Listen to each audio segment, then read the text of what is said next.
I see a lot of stuff with chronic illness and disabilities, and while I validate that with chronic illness it's a little more about the person and their needs and their feelings, I think about what about the caregivers and the helpers that are keeping them in their own homes? Why can't things be made more about us in addition to them? And quite honestly, some of these chronically ill people can be quite entitled. Sorry, I don't have my glasses on, and I can't read my phone up close with glasses on because my prescription is too strong. But when I take them off and I'm sitting here filming, I can't see battery notifications if it's at 15% and whatnot. And I hate charging my S22 Ultra, but I'm trying to see if I can get a quick video in time before my battery decides to take a shit. And yes, and Sammy S23U does not filter her content, being autistic, so if cursing bothers you, forgive me. But I still have useful information if you can look past all that. And that's for, the disabled community, like particularly autism. Excuse me. I yawn a lot this time of night, but it's like the best time for me to work on my projects and content because I help my older parents that are chronically ill as well. I've got one with Parkinson's and one with autoimmune issues, with just mostly lupus and RA. And I've seen how debilitating it is when you want to do stuff, but you can't because your body and mind don't want to connect to let you.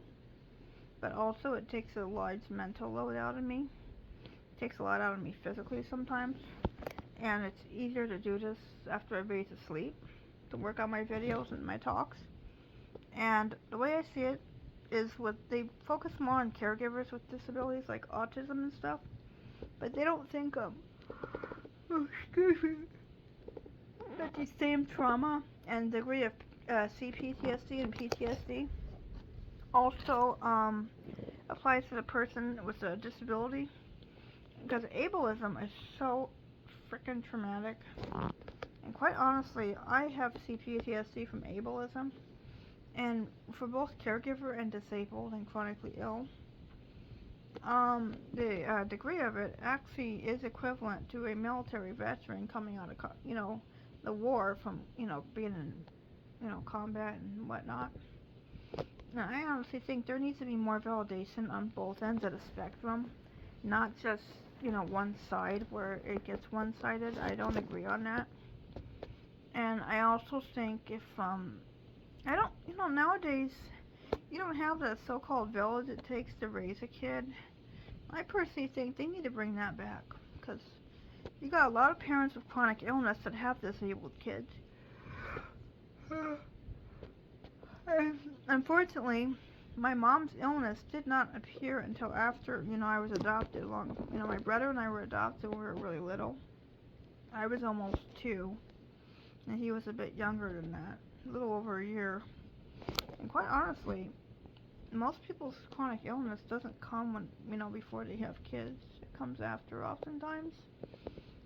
But I do also believe that their illness shouldn't make you entitled and impact a child's life the way it has to. And my mom was able to hide it long enough until I was in middle school, and then they couldn't hide it. But I don't like the effects it's having on me. But also, I don't like that many of them that post online are either unwilling, or some of them could. I know probably can't monetize if because Social Security limits income and asset. Excuse me, depending on, what type you have, because I've had both on and off, and I'm only on one now, but depending, if you got your disability that, limits your income, as if you're gonna, monetize YouTube, but then you've got your SSI. I've had both on and off, but now I only have the main one. But, for now. But, with the SSI, you can't have more than 2,000, which I think is a crock of shit, because how the heck do you support yourself, or if you have kids, like some do, because there are people that work that are on it because their jobs don't pay enough to, to not need Medicaid in this society. And the way I look at it, is, if you're gonna set an asset limit, at least make it go with the cost of living, not this $2,000 crap for one person or $3,000 for married couples. And that's the other thing. You can't marry if you're on benefits, because then you lose your damn benefits, which I think is absurd. Especially if you marry another person who's on those benefits, which I think is crazy. And the way I see it is, why can't people with disabilities have the same freaking rights as everybody else? It makes me so mad. It's like, it's just, I have this friend that I go to the fair with him every year and stuff. He's got autism too, but he has more challenges than I do, but still pretty independent and getting better and stuff. But the way I see it is, people don't have a problem with how us hanging out, and they don't have a problem with us. They think we're pretty cool. And he's a Special Olympics athlete, which is neat too. And his friends and coaches have met me, and they think I'm pretty cool too. And I've seen his friends probably think I'm cool with my 22 Ultra that I have. And I've even had also vendors at events that I've done photography for. They're quite interested that I have as many camera lenses as I do on the back of my Ultra. And they're really impressed when I can tell them what each lens does. So you've got your cameras, you got different sensors throughout it. It's like having your Canon DSLR in your phone, basically. So I'll make that in a different video later on. But all in all, the way I see it is, they need to change priority. They need to add extra priorities, make it equal when making content about chronic illnesses and disabilities, especially autism. The way I see it, nobody asked to be sick or disabled, permanently, but, we can't, we don't ask to be that way, but the world sort of treats us like it is, and it's wrong.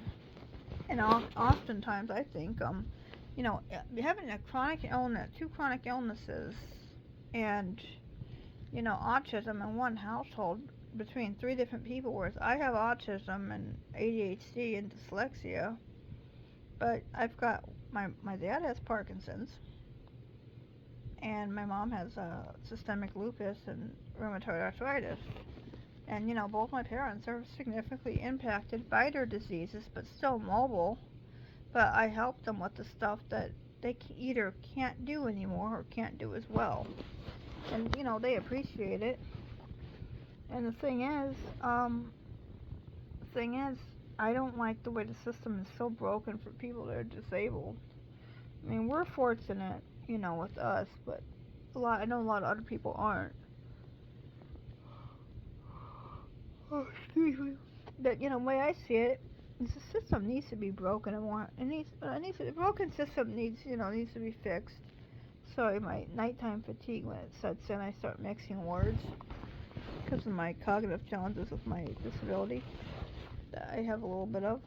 But, nobody talks about how hard it is to live with autism and chronic illness. But the thing is they do, but they don't know what, how hard it is when you're, you're the only young person here, and you're the reason that your parents' independence is able to last longer and for them to stay at home. They need to put more emphasis on both sides, because it seems that it's one-sided on both of those. But whereas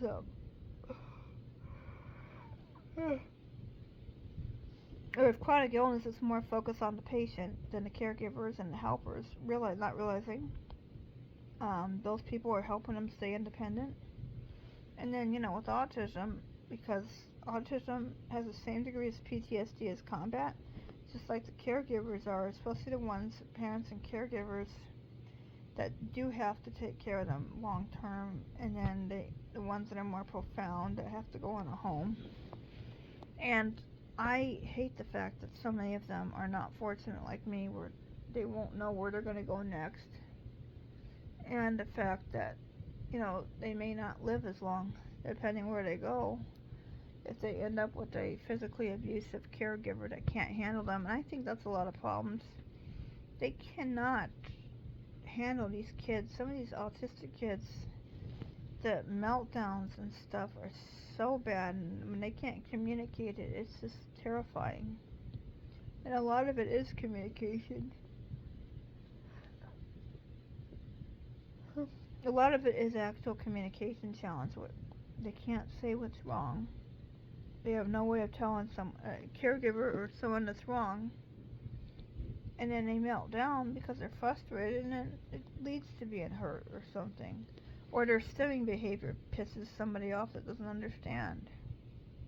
And I think it's sad, So it's like we need to have more content made for people with autism and chronic illness on both ends, from caregiver and patient standpoint. So, anyways, I'm gonna try to get some sleep if I can here. So, anyways, have a good night.